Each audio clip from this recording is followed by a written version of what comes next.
Kinshasa na biso, réalité ya banaki, réalité ya banakino. Azali sengo ko présenter bino magazine ya KNB News na format ya sika KNB sur le terrain mokolo ya lelo avec impact na idéologie tozali kopesa bino information ya ville ya Kinshasa kasi na ndenge ya cité po Kinshasa nde eleki partout esengeli boye baba ko nyonso tout ville ya Kinshasa ezali na yango na tombeli bino bolandi malamu.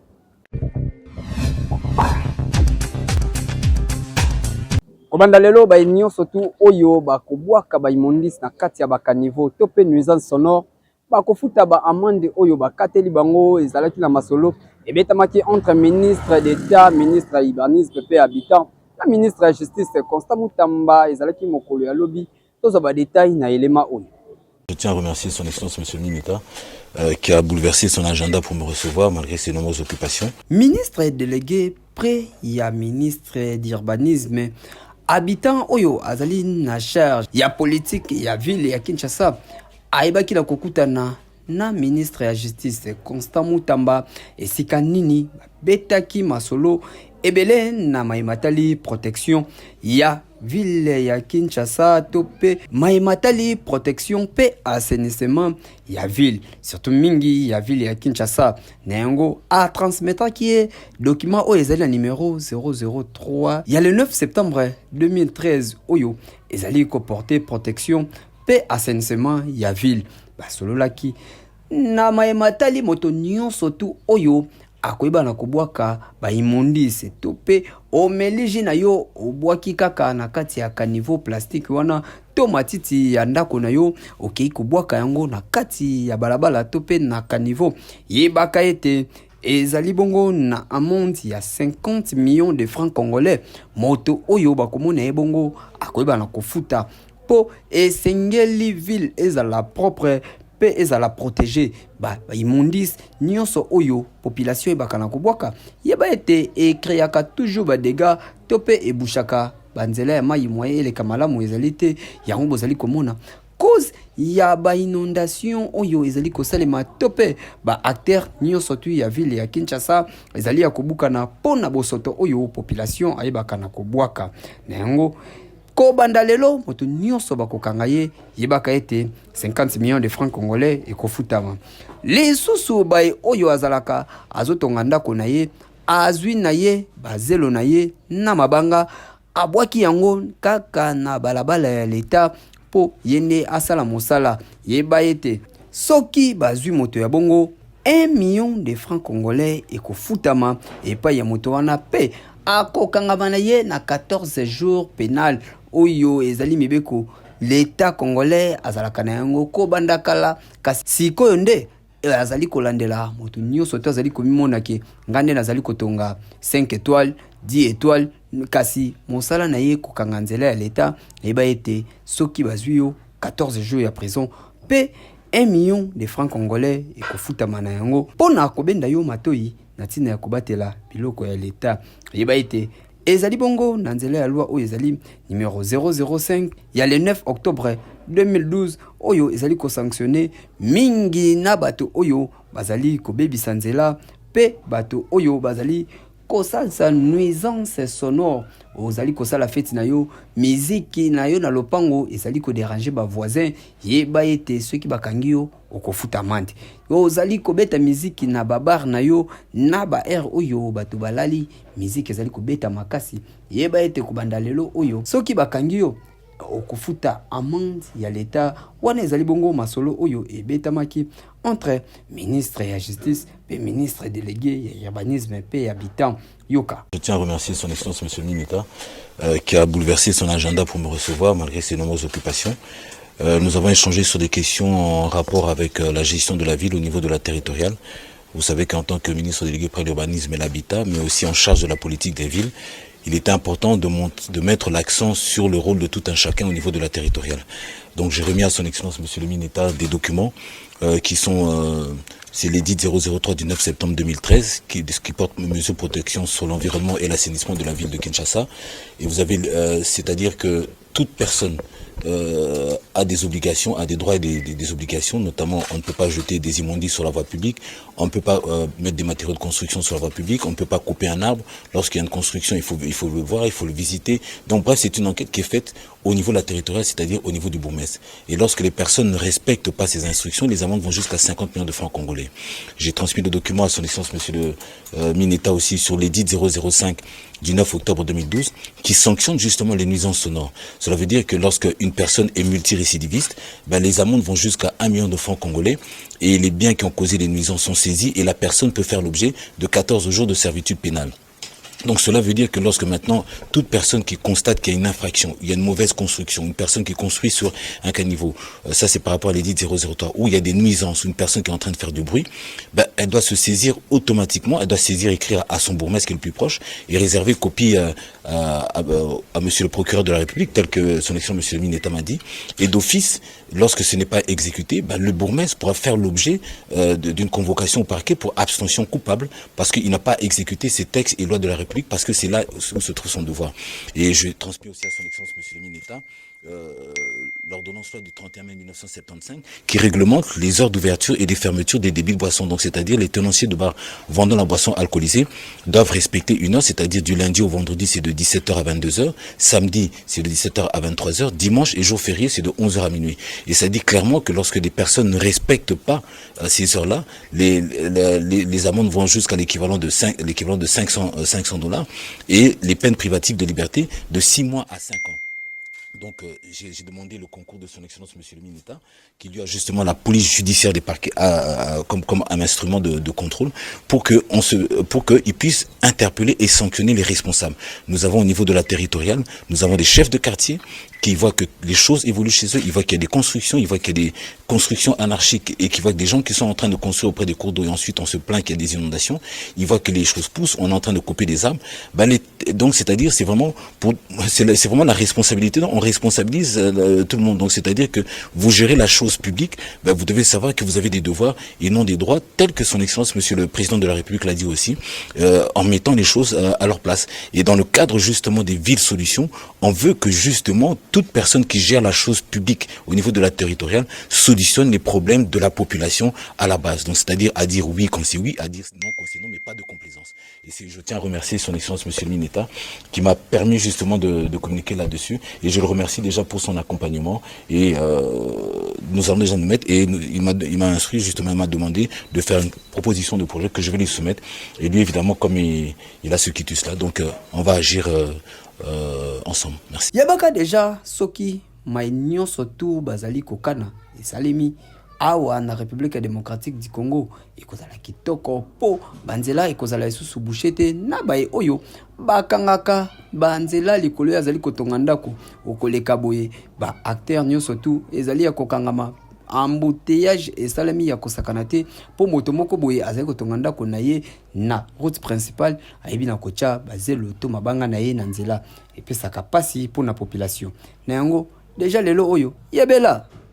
Opération routine ezali bongo pour na lutter contre incivisme routier au nyonso esalemaka epai ya bakumbi mituka na ville ya Kinshasa surtout mingi ezalaki bongo lancé epai ya commissaire divisionnaire adjoint ya ville ya Kinshasa général Blaise Kilimbalimba nde alansaki yango mokolo ya mardi badetail tozwa na elema oyo.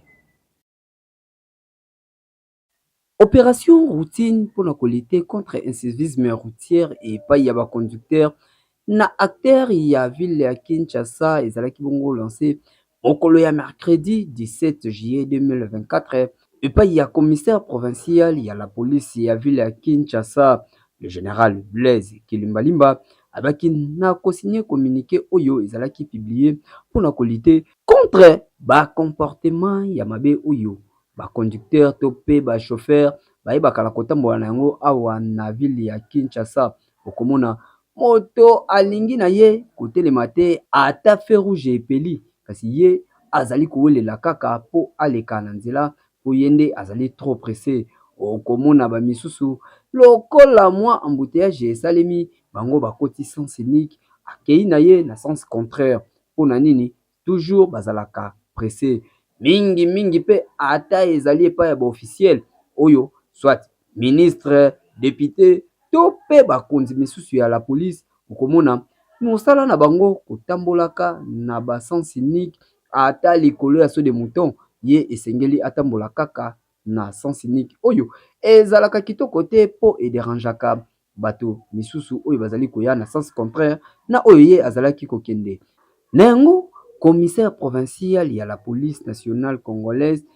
ya ville ya Kinshasa, commissaire divisionnaire adjoint Blaise Kilimbalimba ayebaki na koeffectue ba itinéraire oyo mpona komene opération routine awa kolite contre incivisme routière na ville ya Kinshasa. Première victime awa na ville ya Kinshasa ezalaki bongo président ya bureau d'âge ya Sénat ye akotaki sens unique na cortège na ye nde la police etelemisi ye awa na avenue Munjiba. Kasi chef ya sécurité na ye nde akangamaki po atie mutu makasi bango nde bazali baprivilégié esengeli batambola na ville ya Kinshasa na lolenge oyo basengeli.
Longonya na la police po esengeli ba nyonso to oyo bazali kotambola na lolenge esegelami te awa na République démocratique du Congo, surtout mingi na ville ya Kinshasa. Okomona chauffeur azali komema batu kasi ye moko na kati na sengle, okomona azali komema batu bitambola ye po na ye alingaka na ye embouteillage te ba demi terrain oyo wapi surtout na Wileri ba chauffeur ya ba bis oyo ekendaka boulevard du 30 juin. Okomona bango alongwe na ngambo mosusu akatisi na ngambo mosusu pona demi terrain esengeli abaluka kaka na katikati ya nzela. Boye ezali kitoko makasi ba nyonso oyo bazali kotambola malamu te esengeli bazwa leçon po bazonga na nzela.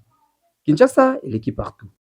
Crise na IDPS Augustin Kabuya asali communiquer pona kosenga na babazi nyonso tu bazala calme po esengeli ba garder mémoire moko na ndenge makomba oyo chef de l'État Félix Antoine Tshisekedi Tshilombo azali komene koluka kimia surtout mingi na partie est ya République démocratique du Congo. Crise oyo ezali na kati ya parti oyo bazali ko diriger République démocratique du Congo, Union pour la démocratie le progrès social IDPS ya cycle mbutu depuis ebanda kino lelo oyo ezali kosila te bato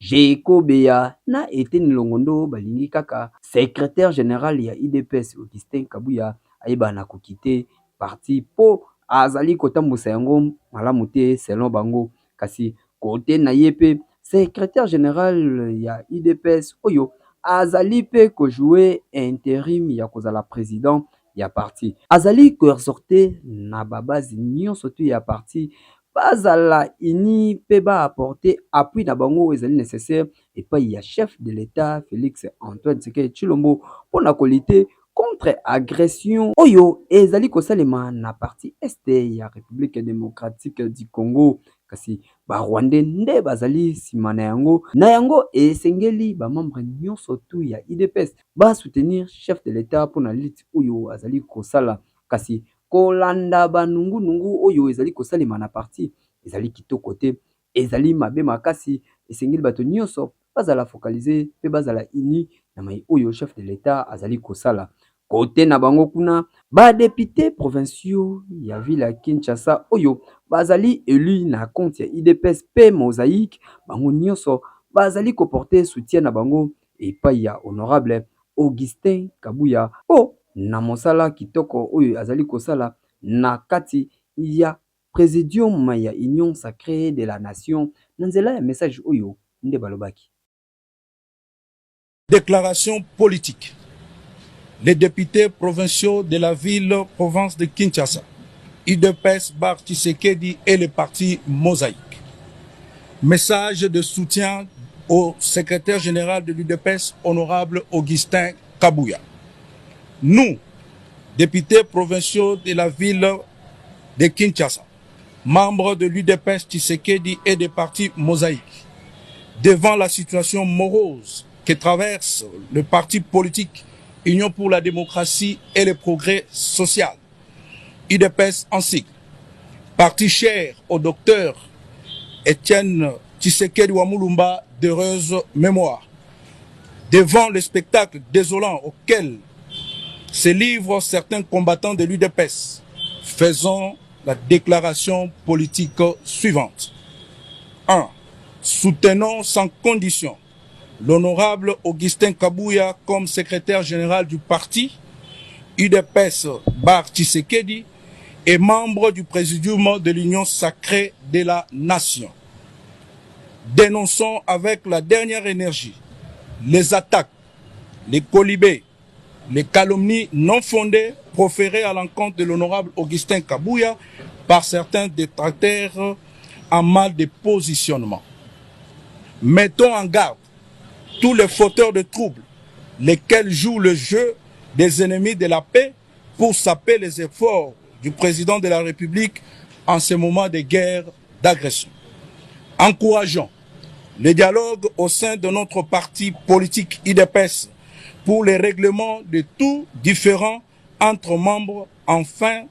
de garantir la réussite et le succès du deuxième quinquennat du président de la République, chef de l'État,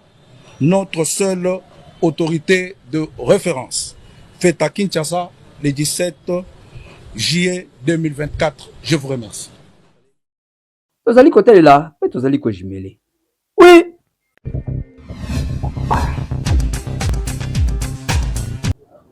Beltesco azali ko konse ko servir population na ba produit na kitoko.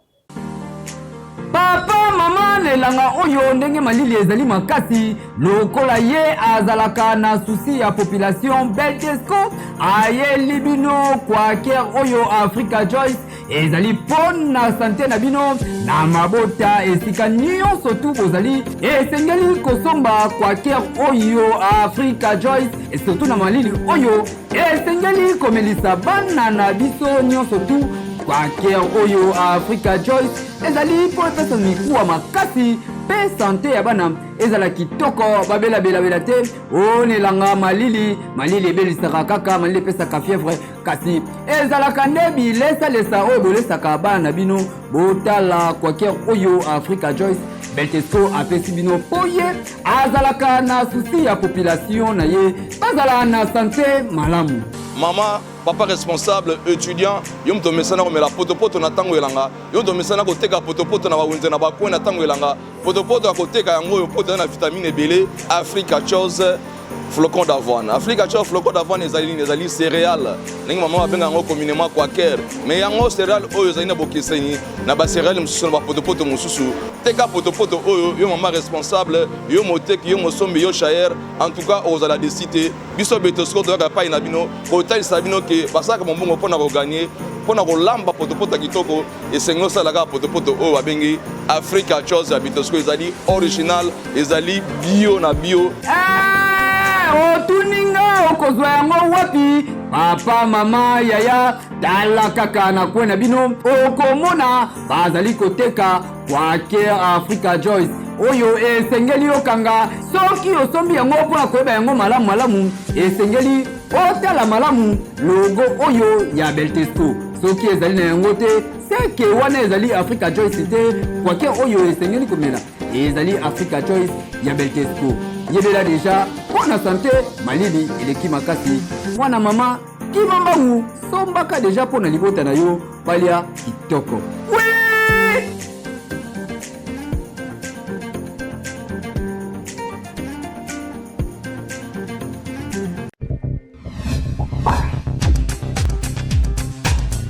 Eta ya Avenue Bongolo awa na ville ya Kinshasa bino moko botala na commune ya Kalamu awa entre Yolono na Kauka ndenge nini ba chauffeur bazali koleka avec pasi makasi ezali kopesa na mawa toza ba détail na reportage ya Beverly Eyali. Tozali awa na Avenue Bongolo na commune ya Kalamu bino moko botala na avenue oyo entre Yolono na Kauka ndenge nzela ezali ya kobeba makasi mai ezali baka niveau boucher awa ebuki na yango makadam awa na nzela oyo ezali kopesa pasi pona circulation ya population côté oyo bazali na pasi ya kotambola ezala bato ya makolo ezala bato ya moto ezala bato ya mituka bino moko botala ndenge nini bazali kotambola tozana Bongolo tozana Bongolo na quartier Kauka commune ya Kalamu pas même une année nzela oyo tomona ba chinois bae awa bazo déboucher ba caniveau bazo bongisa batie makadam so pe toyebi ke lokola bauti osala pont na ba oyo euti osalema donc eleka bien pas même une année nzela oyo bon mayo oyo eza ba caniveau eza ba caniveau etondi sikoyo edéborde il faut esengani balongola ba déchet eza na se mpo mai ezwa nzela eleka omoni na pont wana eza mpe débouché baka niveau il faut balongola basalite mpo mai eleka sikoyo débordement ya mai nde ekoti sikoyo ekati na prince bon un mois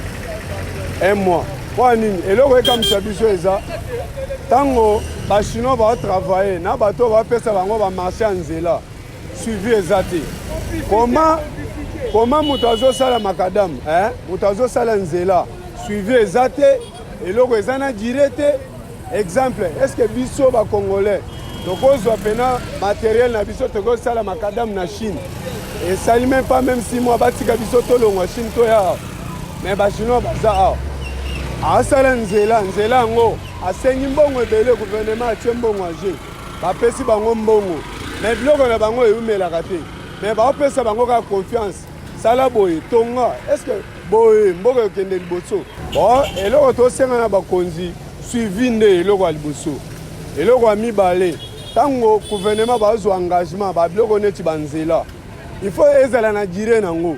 bamindele batindela biso basardine baexeter na suka wana bakomaka dire ya eloko comment ça fait dire basala nzela baopesa dire te na bato bakende kozwa bakontrat ya bato basalela biso nzela batunaka bango dire te mutuna na biso nde yango wana po biloko eza kaka basali pas même 3 mois pas même 4 mois ebukani kende kotiaka bambala yo moko otambola te toyebaka te so ezalaka nini bon moi je comprends c'est parce que président Faci ye mon nom de pas kota pouvoir nazwa temps eleka boye te jour présent ozwaki te aleka ta boye na comprendre bato oyo batiaka GPRS ndenge nini baotambusa mokonzi soki aotambola so balekisi ye boye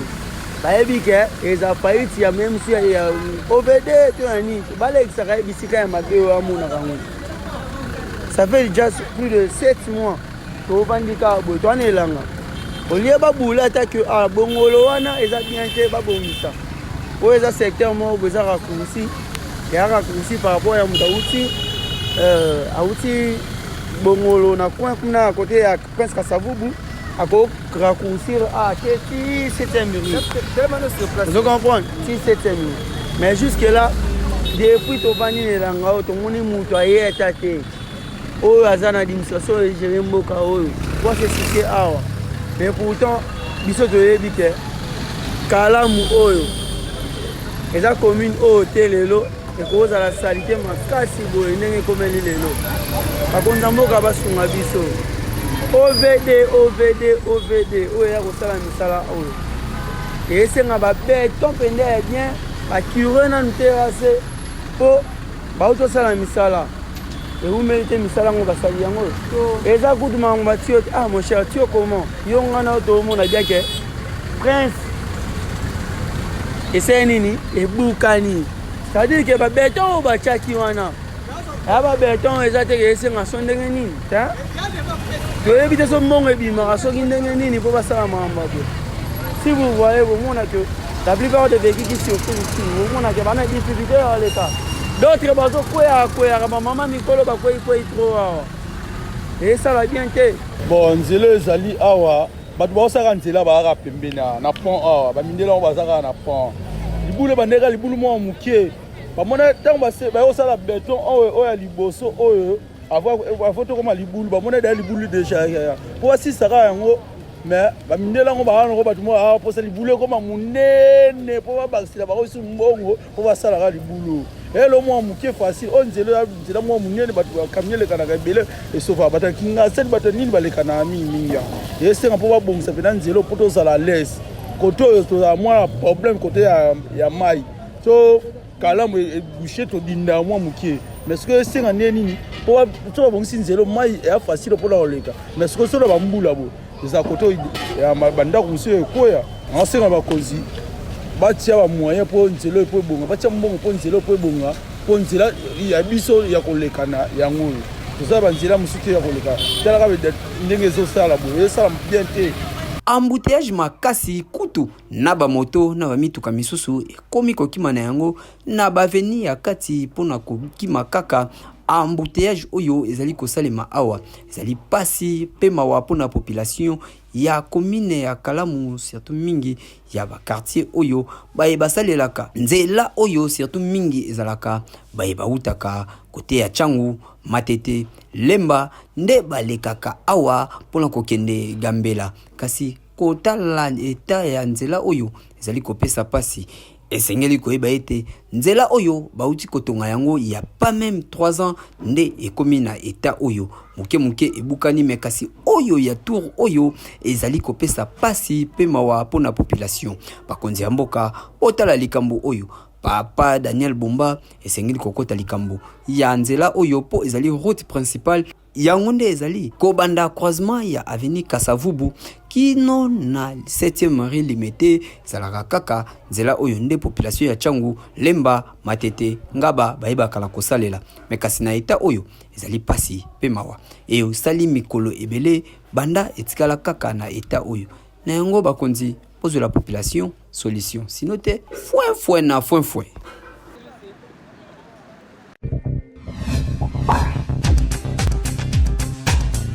jamais rata na KNB TikTok ya lelo Natiela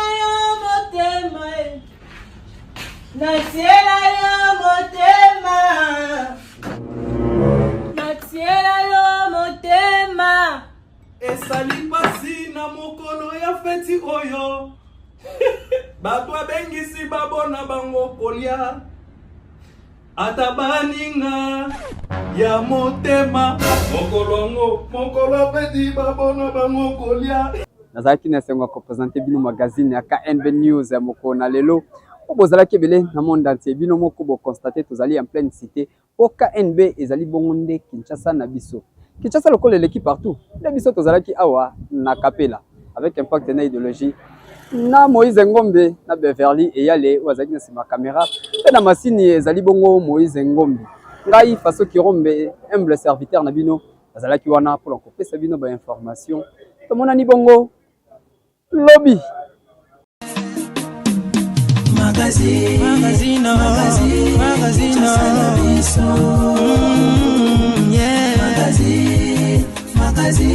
Kinshasa na biso réalité ya bana kino